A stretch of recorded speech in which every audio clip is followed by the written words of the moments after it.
Time doesn't erase murder. It just hides it better. They said the case was closed. They said no one was watching. But someone always is. This is Santana True Crime.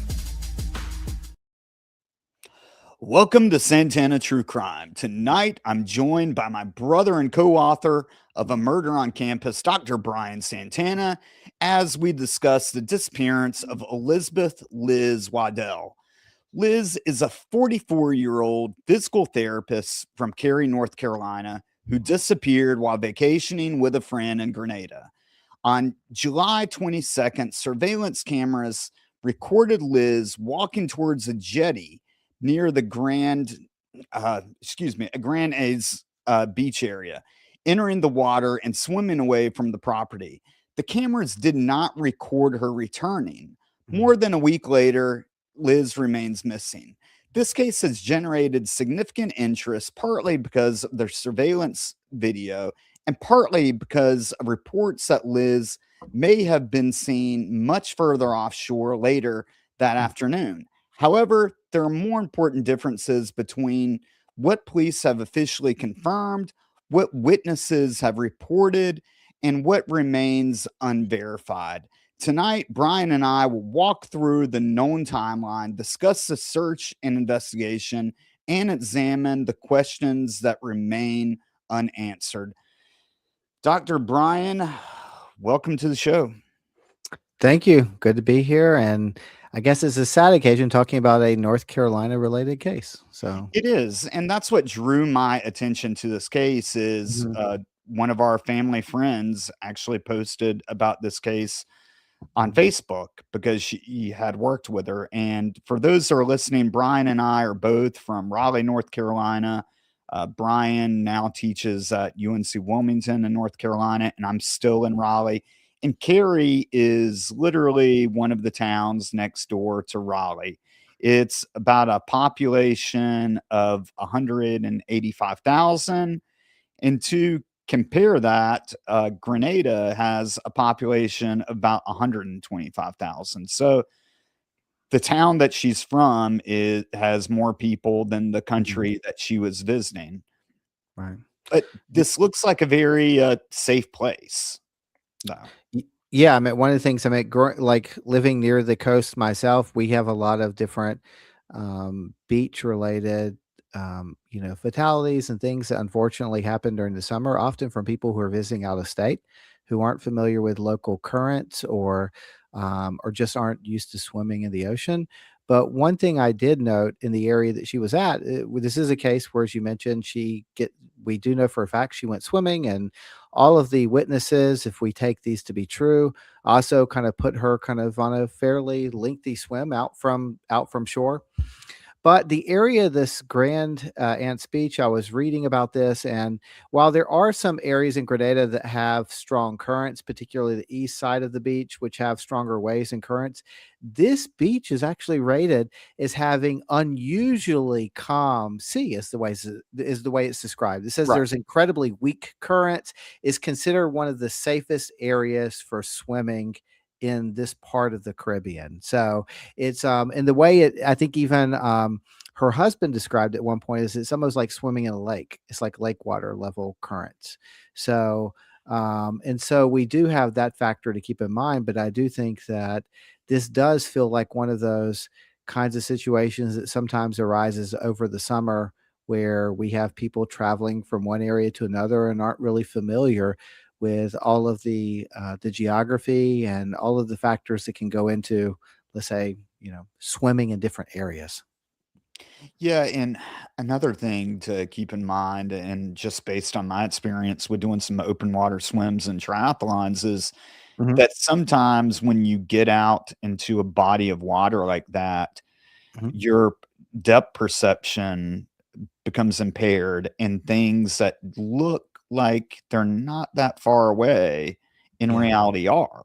And I don't know if that's something that came into play. We'll talk about that in a little bit, but there's a lot of those factors that I think people can keep in mind.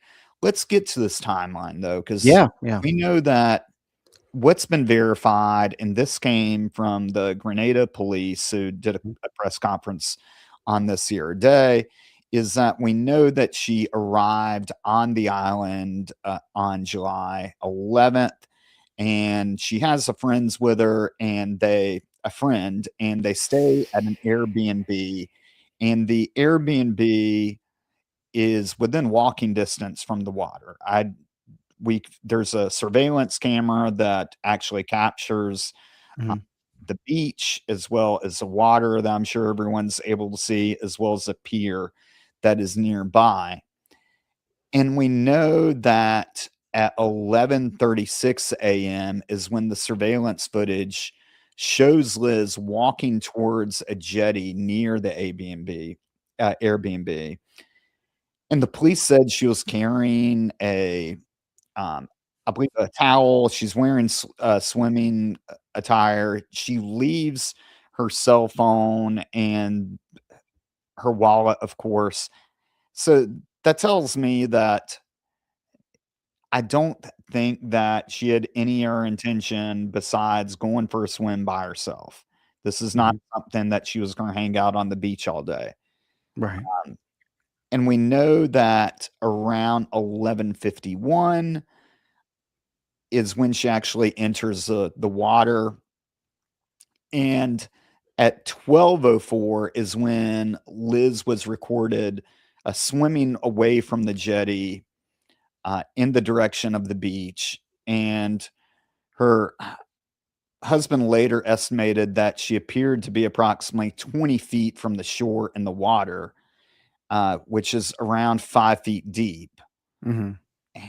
And so that's not really that would not be concerning to me at all, especially if No. you're talking about zero current, you're not in that deep of water, and if it's like Right. swimming in a lake, then I'm not seeing of where any issue, could come into. We know that at 12:46, surveillance footage, showed Liz's, traveling companion coming Mhm. outside and walking towards the jetty to look for her, and the friend then returns alone because Mhm. obviously she can't find her. Um, and then later that afternoon is and this is what I wanted to talk with you about, is that jet skiers are riding around, and Yeah. they encounter a woman resembling Liz swimming further offshore. And so that's very vague.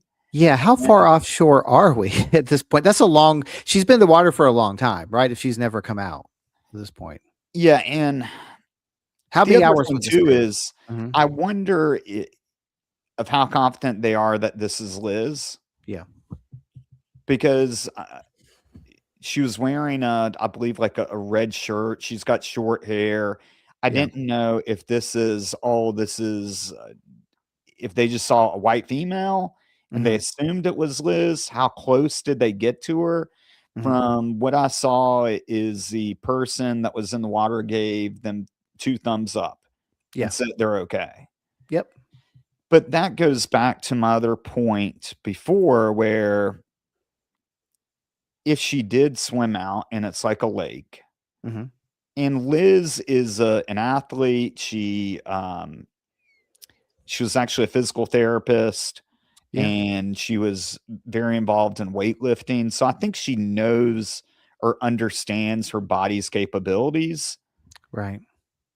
And I think that's important because you know when you're getting fatigued and when your body's at your limit.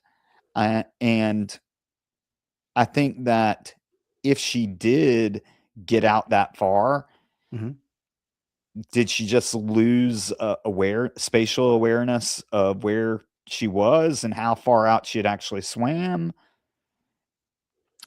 And you're also wondering why, if unless assuming there was not a major medical emergency that occurred, which is a possibility, Right. I guess, if the way I'm thinking about this, if this is a situation where there's little to no actual current, we've been to the Bahamas and the Caribbean where, Right.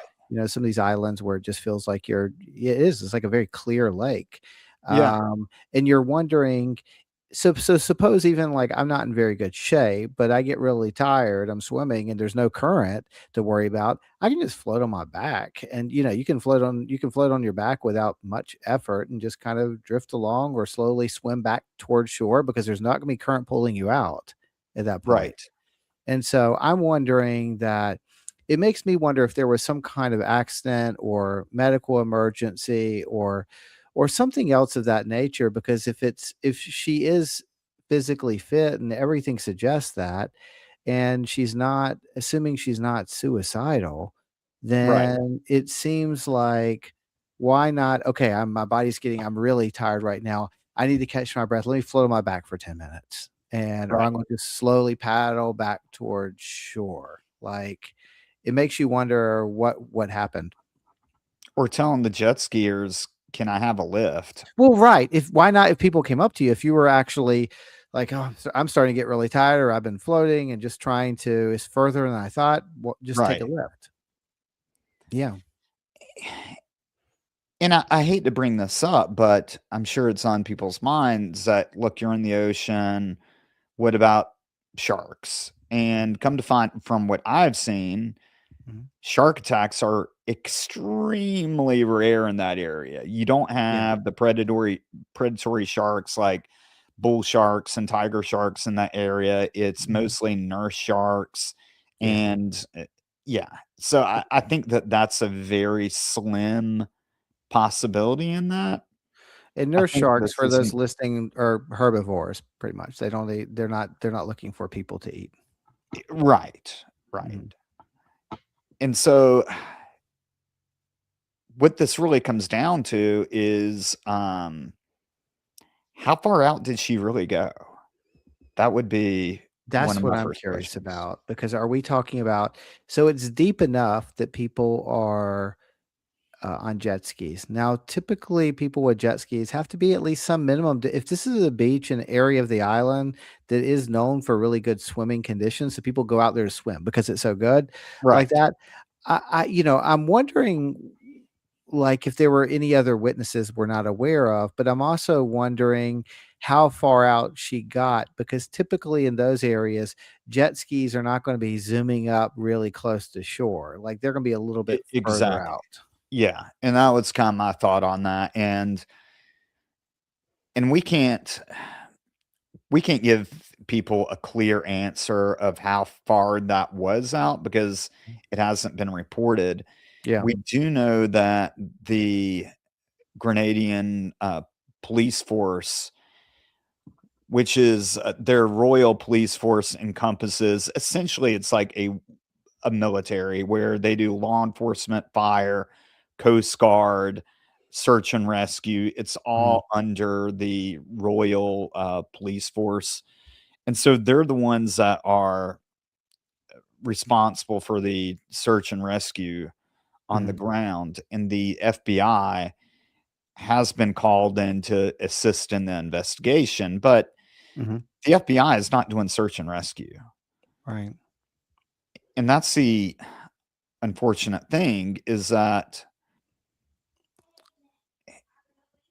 this is one of those times where I think as many resources that can be available Mhm. are needed. I know that they've got another group that's Mhm. essentially the local or the other islands around that area that kind of help with these type of things. Uh, Right. but we're looking at a week, Well, and it's not gonna get any easier. and you're wondering what the search radius is that they're Right. looking at. Ocean water searches are a little different. In areas like we live on the East Coast, in many areas, like, they become very complicated, and depending on the depth of the water, can be very dangerous for divers. Like, is this so even advanced technical divers can only go just up to a few 100 feet, like max, right? And so to put it in perspective, like, the deepest any human has ever dove is in around like 8 to 900 feet, and those are only a few individuals in the world that have ever dived that deep without just themselves with the tanks. And so you're thinking about, you're wondering like how far out she got or where her body could have been taken, and if it was at a depth where the actual we would need some other submersibles and more, which is going to is a big ocean with submersibles where we're kind of looking for her. The good thing that's working on their side is that visibility is very, very good out there. Supposedly, you can have visibility of 100 yards or so. So you've got Right. a strong visibility. And so I would just think, and I'm not an expert in this, but I would think if they were flying planes overhead and other things, if she was in one of those immediate areas that was more shallow, the visibility that good that looks like looking, you can see directly to the bottom, there would be a chance perhaps of spotting her. Um, I think if she somehow got out to, or she got into a stream that took her out further to sea, that becomes a lot more complicated, because if it gets beyond the depths where divers are actually going to go, and I don't know the topography of that actual beaches and areas around there where divers are able to go, then we're talking about needing submersibles, whether manned or unmanned, to actually do this search. But you're also going to want at least some idea of what area to search, because the ocean itself at that point is going to be opening up towards the towards the Atlantic, and is very big. So Yeah.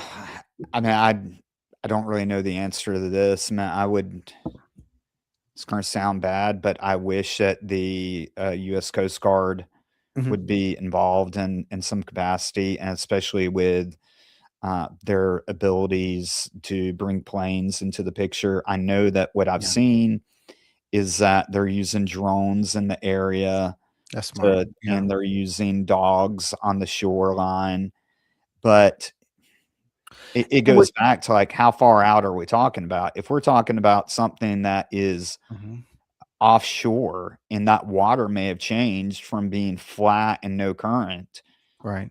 to current, and she wasn't expecting that, Mhm, she could be in a totally different spot than where she originally was.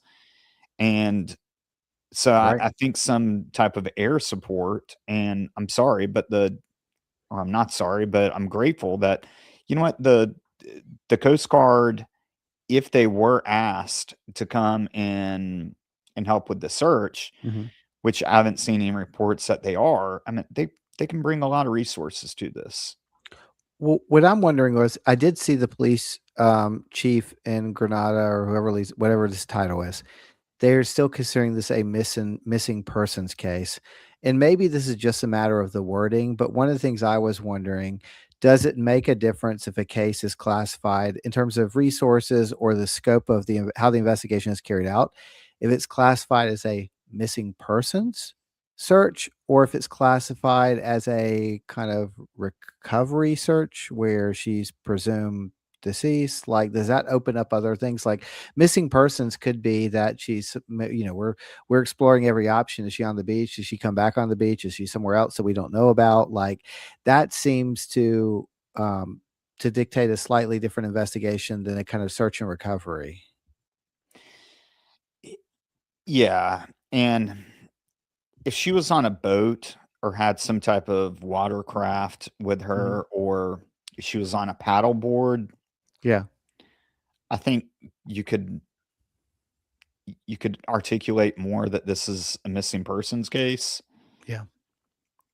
But I mean, if we're talking about since July 22nd, so 8 days now that Right. she's been Yeah. missing. I mean, Yeah. 8 It was days over. in the water without any type of flotation device, Right. unless she's stuck on a reef somewhere. I think that this sounds more like a recovery mission. And yeah, and also, like, it hasn't been made clear. I know her phone and other things were found with her stuff, but one of the things that I was wondering, was she the type of person that wore like an Apple iWatch or something, or some kind of smartwatch that had some kind of GPS enabled thing where, where that might have pinged and given us a bit more of an idea of her location, even if it was a rough estimate that she's really far out at sea, or whatever that would be, because some of those watches are actually good to significant depths. Yeah, but the problem is that they're working off either the phone or they're working off a tower. And if you're in Right. Grenada, Yeah, that's true. um, that I don't really see that as being a possibility unless you had some specialized, I don't know, I'm sure Elon Musk has made Or something. the Find My Watch feature, right?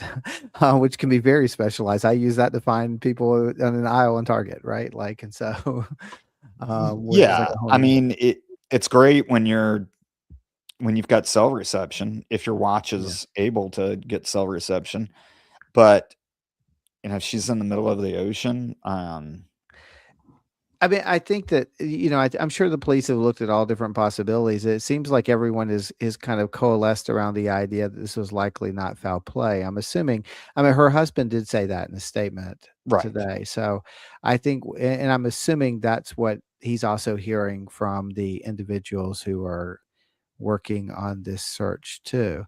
Um, I did not look into this, but I would be curious how often this happens in Grenada, and in the past, if it has ever happened before, like what do they normally do? Like, do they have a kind of protocols that they use for these kinds of searches if someone goes missing? Because it is a resort island.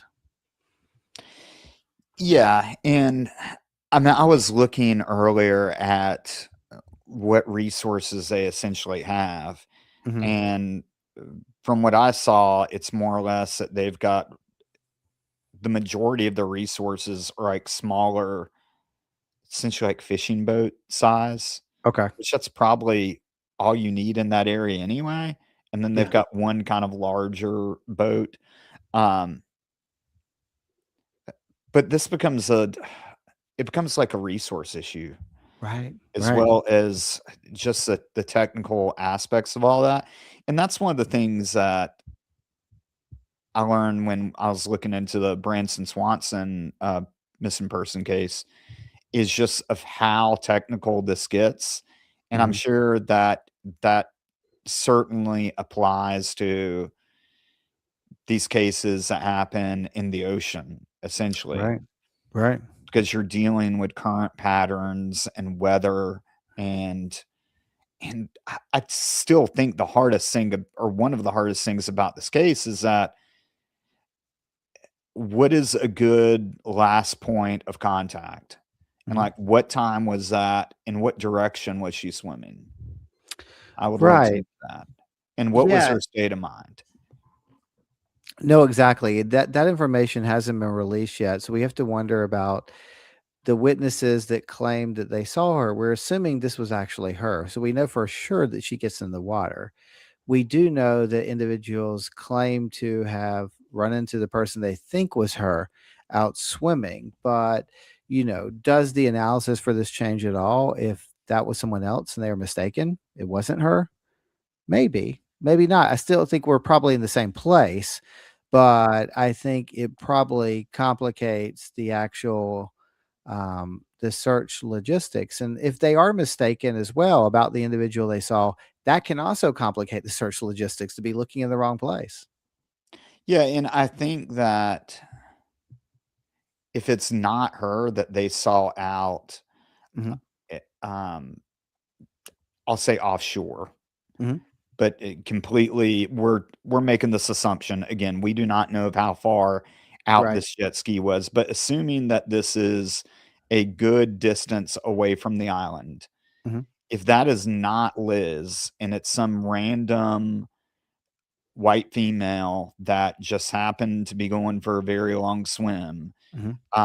I do think it changes it from the sense of then we have to go by the last time someone saw her was in 5 feet of water Hmm. and relatively close to shore.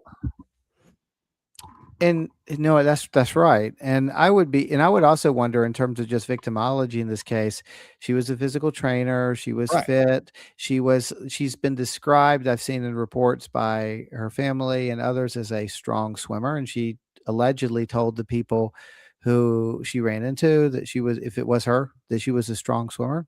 And what I would wonder is, was this something that she normally did? Did she have experience, whether it's triathlons and stuff, and she may, and I just don't know this, but did she have experience actually swimming distances in the ocean before? Or was she someone who was a regular pool swimmer and was Right. pretty good at that? She could swim a lot of laps and was in very good shape. But there are different variables that can happen in the ocean that you're not going to get, even if you're a really, really strong swimmer in a pool. Yeah, and that's kind of the issue with this case is she arrives on July 21st and she Mhm. disappears on the 22nd. Right. So I think it would be a different case if she had been there all week and she had done this routine swim of like swimming out Right. 200 yards and then swimming back, and that was her routine. But unless she really knew this area and knew what type of water she was going into, Mhm. I think that becomes a huge issue. But um, again, I think that the simplest solution to this, and hopefully, I'm sure the police has done this before, Mhm.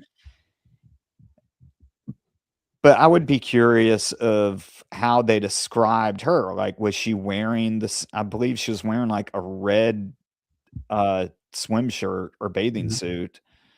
It looked almost like a t-shirt type of material, but Mhm. would they be able to clearly identify her as the person that they saw Right. offshore? Yeah. And if they And don't, then you've got to look at the possibility that maybe she swam and got out of the water someplace, and then this right. becomes a whole different case. Very, very different case. And it would mean if there was any evidence of that, there's the cameras on the Airbnb. You do wonder, just as a precaution, if there are cameras throughout other beaches that are Right. nearby or other towns. I would hope that law enforcement has at least pulled those cameras to double check before they have a definitive like line of thought of what's going on with this. Yeah, and that's another good point is like I would wonder how many more cameras are pointing towards that beach Mhm. that are on in that general vicinity, even if they Right. are a mile down the road on the beach. I mean, if someone is a triathlete or they're a big swimmer, swimming a mile is not out of the question. Right. You know, my son that's 14 can do that Yeah. at his competitive swim practice. So, and again, keep in mind, this is flat. You're not dealing with current. The water's clear. And so it's going to make people feel safe. Mhm. And I think that's a a scary thing too, because you're Yeah. maybe, um, you're not being as aware of things that are going on when you do let your guard down. I would also be curious, in addition to official cameras, this is the most popular beach for swimming, is the way it's been described online that I've seen. And so I would be curious for if this is a big tourist destination. We're in the middle of tourist season right now. There's people out jet skiing. It's a very popular beach for people to be out swimming. Most people have their phones with them on beaches, shooting Yeah. selfies, shooting videos, shooting pictures. I would wonder, as this case is getting more coverage, if any individuals have gone back and just noticed anything anywhere in the background or anything they might have captured shooting video, whether out in the water on a boat or from shore swimming, that might also help authorities in this case too. And if people haven't done that, that would certainly be something. Go back and look back through those videos really carefully. Yeah, no, that's absolutely a good point that I think that someone catching something that, they didn't realize how important this event was. Mhm. And yeah, you're absolutely right. Everyone captures everything with a cell phone. And so it's probably likely that there are other videos of her out there. Or people riding jet skis wearing GoPros or whatever Yeah. else. Like I mean, I feel like we live in a time right now where there's a high probability, if unless you're in a very secluded spot where if you're around people, there's a high probability someone caught a glimpse of you. I mean, we saw this in the Nolan Wells case, which I know you haven't covered, we haven't, talked about before, but like this is another case where there's a death on a beach. And one of the things that's received a lot of scrutiny in that case is that we have all this footage from other people, and it's like a lot of footage to sort out, but it gives you at least some sense of putting together a better timeline. And in this case, I would yeah, we're not like in a remote area. I would be really curious about what else has been turned in. And maybe it's just a question of people. I mean, how often, I think many people, the way they interact with the videos they shoot is they take them and they maybe look at them really quickly, and then they're just kind of, they pile up down the queue in their phone with all the different pictures and videos they've taken. But this would be a good time for anyone that was out in Grenada. I know they were asking for the public's help now, to review any footage you were taking. If you were anywhere near this beach, if you were out in the water, it doesn't matter whether you saw someone or not. Just look, because there might have been something you didn't think was important, or that you didn't remember catching because you weren't looking for it. Well, let's hope for the best. I know it's not looking good, but you never know. And hopefully her family will get closure one way or another. I can't imagine what her husband's going through, because I'm sure that he's hoping for her to return, but at the same time, it's got to be the doubts have got to seep in after 8 days. Yeah, I think that it's a terrible situation, because to being with this happening abroad as well, where you're not only having to try to figure out kind of ways you can be helpful and get down there, but then also to be kind of navigating all of this in a area that's foreign to you. Then we have the embassy, and Right. I'm sure there's American consulates and people helping and so forth. But that's another added layer that just makes this complicated, because dealing with another country, you are their kind of guest, and they will be kind of their procedures and things can be quite a bit different than what we would do here. Yeah. So, All right. Well, let's wish them the best. And again, if absolutely. anyone has any video, please, even if you were on that beach or in that country during that time frame of July 21st or 22nd, please review your cameras and your phones and see. You never know what you got until you actually look at it. But well, on a brighter note, Brian, tell us some good news. You've got a book coming out. Yeah, so I'll have more announcements soon. Murder in Icefield, the Deborah Elizabeth Espy story. This is about a 53-year-old cold case that was recently closed by the Okaloosa County Sheriff's Office. My book gives the entire kind of exhaustive story of that investigation.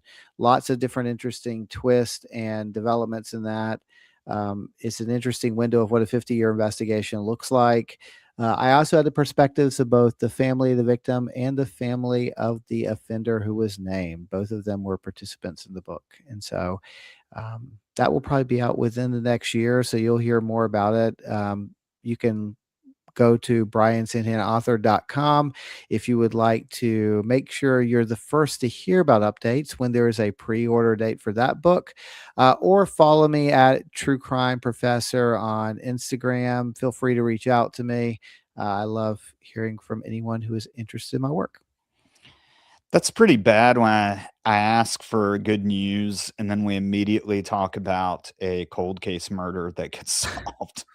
So it's this is this is not here's some other good news. Here's another case that wasn't solved, or that we so the good news in this book is that this book, A Murder on Campus, which I know is available at all major booksellers, The Professor, The Cop, and North Carolina's most notorious cold case. This is the first and only book about the only murder to occur in the over 97-year history of the University of North Carolina at Asheville.